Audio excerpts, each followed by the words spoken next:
নমস্কার বন্ধুরা, প্রিয়া blog with কিচেনে সবাইকে স্বাগত জানাই। মহাদেবের আশীর্বাদে আশা করি সবাই ভালো আছেন, সুস্থ আছেন। বন্ধুরা, আগামী শুক্রবার 2025-এর 23শে মে আগামী শুক্রবার অপরা একাদশী। এই একাদশী পালন কেনই বা করবেন, এই একাদশী পালন করার ফলে কি হয়, এই একাদশী পালন আপনারা ব্রত উপবাস তো অনেকেই করে থাকেন, কিন্তু ছোট্ট ছোট্ট কয়েকটি কাজ করেছেন তো এই একাদশী পালন করলে কয়েকটি ছোট্ট ছোট্ট উপায় আপনারা যদি তার সাথে পালন করতে পারেন, আপনাদের জীবনে কোনো রকম সমস্যাই আসবে না, কোনো সমস্যার সম্মুখীন হতে হবে না, সকল সমস্যা থেকে আপনারা মুক্তি পাবেন।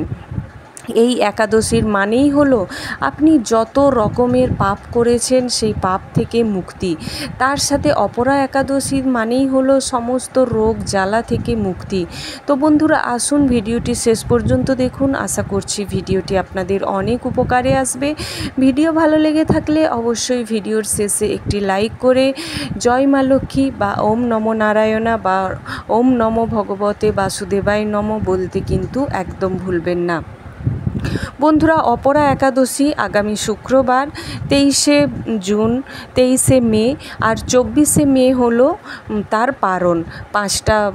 সকাল 5:30 থেকে 9:17 পর্যন্ত রয়েছে পারণের সময়।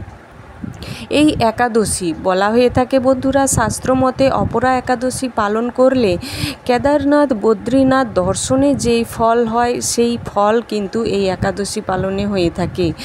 যজ্ঞ করলে, শিবরাত্রির ব্রত উপবাস করলে যে ফল পাওয়া যায়, এই একাদশীর ব্রত উপবাস করলে সমান ফল পাওয়া যায়।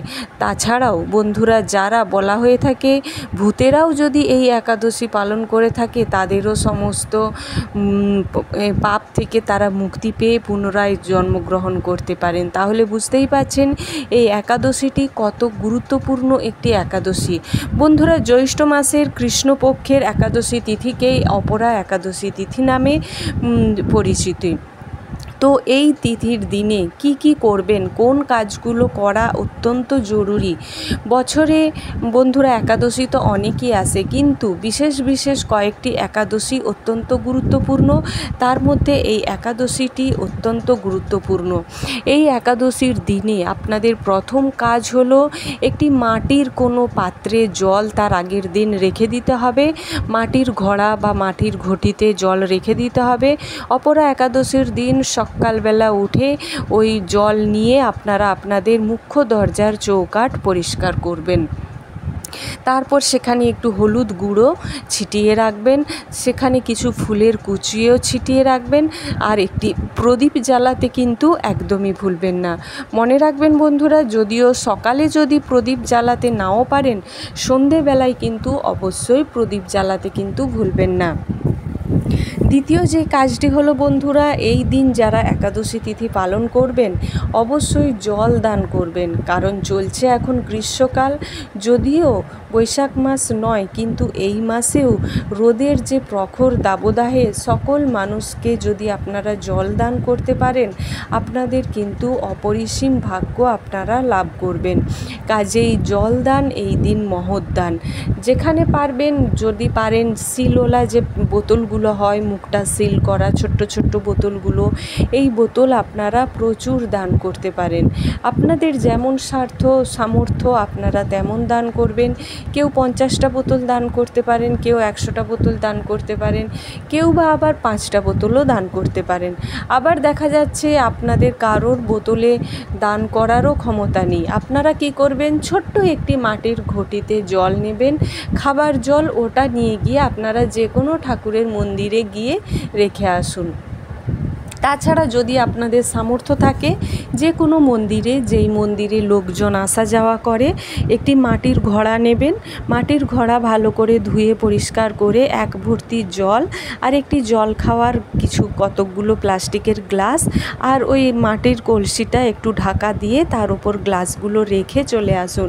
এই কতকগুলো কাজ করলে আর ব্রত উপবাস করতেও লাগে না বন্ধুরা। এই যে দানটা আপনি করছেন কোনো মন্দিরে মাটির ঘড়া করে জল দান, এই দান আপনাদের জীবনে যে কী হারে আপনাদের পরিবর্তন আনবে, কিভাবে যে আপনারা উন্নতি করবেন আপনারা বুঝতেও পারছেন না। এরপর আসি যারা ব্রত উপবাস করছেন, পুজো করবেন বাড়িতে। সকলেই জানেন আপনারা ওম নমো ভগবতে বাসুদেবায় নমো মন্ত্রের জপ করতে পারেন, বা মহালক্ষ্মীর যে মন্ত্র ওম শ্রীম শ্রীমও বলতে পারেন, শ্রী আমাদের রাধারানী শ্রীম শ্রীম শ্রীম মন্ত্রেরও জপ করতে পারেন। এই দিন তুলসী গাছের কাছে অবশ্যই একটি ঘিয়ের প্রদীপ জ্বালিয়ে তুলসী দেবীকে প্রদক্ষিণ করুন, হরে কৃষ্ণ হরে রাম মহামন্ত্রের জপ করুন। তাছাড়াও বন্ধুরা এই দিন অবশ্যই কিন্তু আপনারা যে ব্রত উপবাস যারা করছেন তো খুবই ভালো কথা, যারা করতে পারছেন না অন্ততপক্ষে এই দিন নিরামিষ আহার গ্রহণ করার কিন্তু চেষ্টা অবশ্যই করবেন। চেষ্টা নয়, নিরামিষ আহার যদি করতে পারেন তো খুবই ভালো। এই দিন পদ্ম ফুল, একটি পদ্ম ফুল, গোলাপি রঙের পদ্ম ফুল যদি আপনারা মা লক্ষ্মীকে অর্পণ করতে পারেন, তার সাথে সাথে পদ্ম বীজের মালা, বা আপনারা সাদা পদ্ম ফুল যদি নারায়ণকে, আর গোলাপি রঙের পদ্ম ফুল মা লক্ষ্মীকে যদি অর্পণ করতে পারেন, এই ফুল খুবই প্রিয়। তার সাথে তুলসী পাতা বা হলুদ রঙের ফুল, সাদা রঙের ফুল, যে সমস্ত ফুল নারায়ণের অত্যন্ত প্রিয়, টগর ফুল যেটা দেখবেন চক্রের মতো বাঁকানো থাকে সিঙ্গেল টগরগুলো, এই সমস্ত ফুল ফল মিষ্টি ইত্যাদি দিয়ে আপনারা পুজো অর্চনা করবেন। তার সাথে সাথে বন্ধুরা বাড়ির চৌকাঠে অবশ্যই একটি প্রদীপ জ্বালাবেন। প্রদীপটা যখন আপনারা জ্বালাবেন, প্রদীপের জ্বালানোর আগে আপনারা চৌকাঠটা ভালো করে ধুয়ে পরিষ্কার করে নেবেন বা মুছে নেবেন। যাদের ধরুন জল ঢালার অসুবিধে আছে, কিভাবে আপনারা জল ঢালবেন, জল ঢাললে কেউ পড়ে যাওয়া, যারা ফ্ল্যাটে থাকে জল ঢাললে সমস্যা হতে পারে, তাদের ক্ষেত্রে বলবো বন্ধুরা ভালো করে মুছে নেবেন। মুছে নেওয়ার পর কিছুটা হলুদের গুঁড়ো চৌকাঠে ছড়িয়ে দেবেন, তার ওপর কিছুটা গোলাপ ফুলের পাপড়ি ছড়িয়ে নিলেন, বা গাঁদা ফুলের কুচো ফুলের পাপড়ি ছড়িয়ে নিলেন, আর মাঝখানে একটি প্রদীপ আপনারা জ্বালিয়ে রেখে দিলেন। সেটা যে কোনো সলতে হতে পারে, গোল প্রদীপ বা লম্বা প্রদীপ যে কোনো হতে পারে। আপনারা জ্বালিয়ে দরজাটা অন্তত 10 থেকে 15 মিনিট খুলে রাখবেন। যখন প্রদীপটি আপনারা জ্বালাচ্ছেন মনে মনে একটাই কথা স্মরণ করবেন যে আপনার বাড়িতে মা লক্ষ্মী প্রবেশ করছে, প্রচুর অর্থে পরিপূর্ণ হয়ে গেছে আপনাদের সংসার। এই ছোট্ট জিনিসগুলো যত বেশি করে ভাববেন তত বেশি করে কিন্তু আপনাদের জীবনে ঘটবে। যত বেশি পজিটিভ চিন্তা করবেন ততই কিন্তু আপনারা পজিটিভ এনার্জি পাবেন। নেগেটিভ চিন্তাভাবনা যত করবেন আপনাদের শরীর মন দুটোই খারাপ হতে থাকবে, যার ফলে নেগেটিভিটি আপনাদের চারিপাশে ছড়িয়ে পড়বে। পজিটিভ থাকুন, পজিটিভ চিন্তাভাবনা করুন, আর পজিটিভ এনার্জি নিয়ে বেঁচে থাকুন। এই একাদশী যারা করে বলা হয়ে থাকে সমস্ত রোগ জ্বালা শোক থেকে মুক্তি পাওয়া যায় এই একাদশী ব্রত উপবাস করলে। এই একাদশী যারা পালন করেন বন্ধুরা সকলেই জানেন যে একাদশী তিথি পালন করলে কি কি লাভ, কি কি ফল পাওয়া যায়, এটা আর বলার কিচ্ছু নেই। আপনারা যে যেমন পদ্ধতিতে পুজো করছেন পুজো করুন, শুধুমাত্র বাড়ির মুখ্য দরজায় একটি প্রদীপ জ্বালাতে ভুলবেন না। তার সাথে সাথে আপনারা জল দান, এই দুটো কাজ যদি আপনাদের এই একাদশী তিথি ব্রত করার সাথে জুড়ে দিতে পারেন, আপনাদের স্বয়ং শ্রী নারায়ণের আশীর্বাদ তো পাবেনই, তার সাথে সাথে আপনারা মা লক্ষ্মী দেবীরও আশীর্বাদ পাবেন। এই দিন বাড়িতে হরে কৃষ্ণ হরে রাম করুন, জপ করুন। এখন তো ফোনের যুগ, ফোনেই নামটা চালিয়ে রেখে দিন। তার সাথে কৃষ্ণের অষ্টশততর নাম বা সহস্রস্তোত্রম বিষ্ণুর নাম, এই সমস্তগুলো পাঠ করুন, বা মোবাইলেই চালিয়ে রেখে দিন। কানে শ্রবণ করলেও কিন্তু পাপ মুক্তি হয়।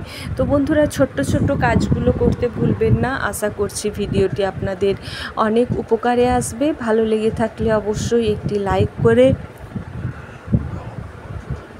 অবশ্যই জয় মা লক্ষ্মী বা ওম নমো ভগবতে বাসুদেবায় নমো মন্ত্রটি লিখতে ভুলবেন না। আর নতুন বন্ধু যারা আছেন অবশ্যই চ্যানেলটিকে সাবস্ক্রাইব করে পাশে থাকবেন।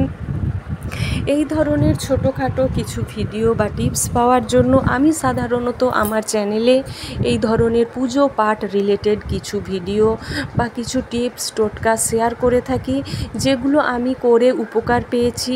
আজকাল তো ইউটিউবে নানান ধরনের টিপস টোটকা রয়েছে, যে সমস্ত টোটকাগুলো আমি করে লাভবান হয় সেগুলোই আপনাদের কাছে শেয়ার করি।